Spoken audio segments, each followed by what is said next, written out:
Branding practices is the area where the business world try to explore more and be as efficient as innovative as they can because brands are the core for any business. It is the central force for business conduct and it is the nucleus for the concept called marketing.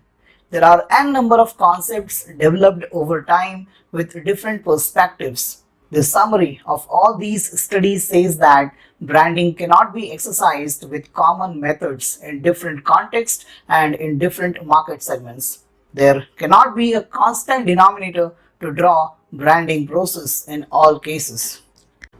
Brands play a different role with the market evolve and with market mature and the business drivers changes with change in social and personal lives of the consumer.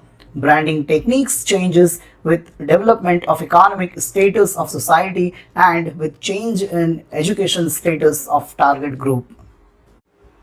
Based on this perspective, it becomes important to understand different era of branding. This helped to understand how elements, focus and drivers differs and play different role during different era of branding. On a broader view, branding era can be studied at three different stages. The first stage is the era of classic branding, where basics of branding comes into application.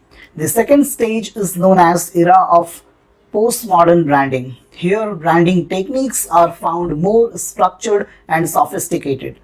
And the last stage, the third stage, is known as the era of postmodern branding. At this stage, branding is involved into something very core of customer as social animal.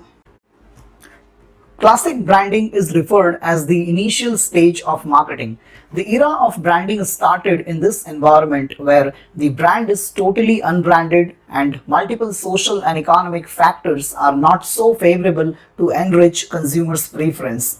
At this stage, awareness level is very low, the economic and education status of buyer is poor, and the very critical part is buyer's view towards a product is limited to its functional usage and benefits. Hence, all marketing focus is centered towards rational parameters. The emotional and social recognition is not related to the context of consumption of the product.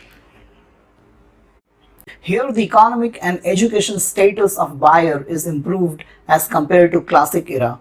At this stage, the market is more mature and competitive environment is intense as compared to stage 1.